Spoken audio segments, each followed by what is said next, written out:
2020 was supposed to be the turnaround year for climate, but instead the world locked down in response to COVID-19. Scientific reports have long warned that we are degrading air, water, soil, and biodiversity, the factors that keep us alive and healthy, and now we've run out of time. As the UN head says, we are at a code red planetary emergency. The planet is not in trouble. We are.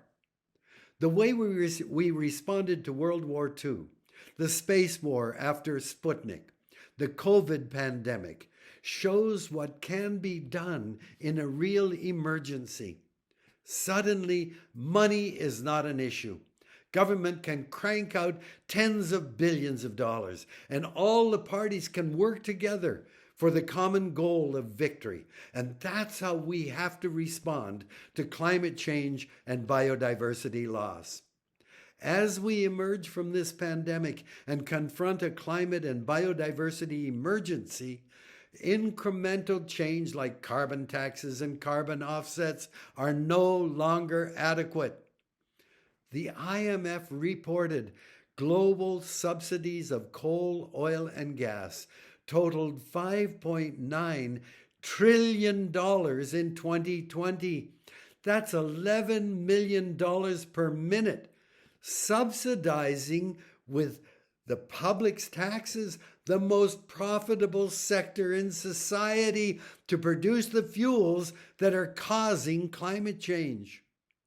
We need societal transformation. Immediately halt all subsidies to the fossil fuel industry and construction of new infrastructure.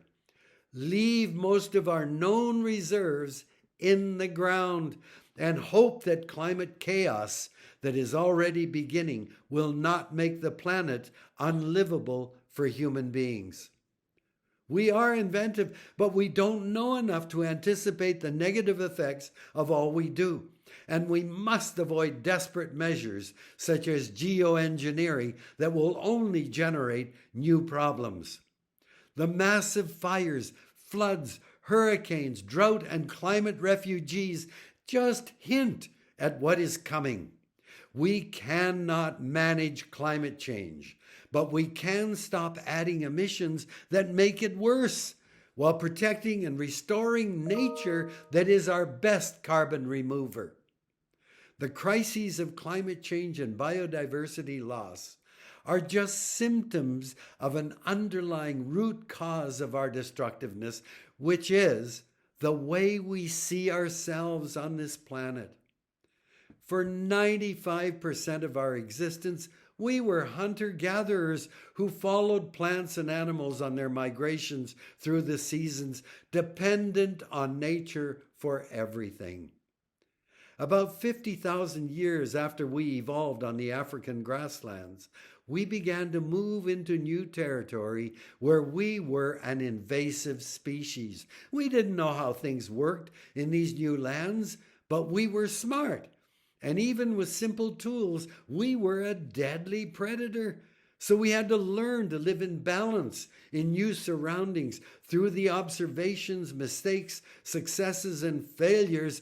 This was priceless knowledge to live sustainably, and that is a basis of indigenous cultures around the world. We have always known we are one small strand in a complex web of relationships with all other species of plants and animals, with the air, water, soil, and sunlight. Other species of animals and plants are not resources or opportunity. They are our kin, related to us through a shared evolutionary history, and who in acts of generosity allow us to take them.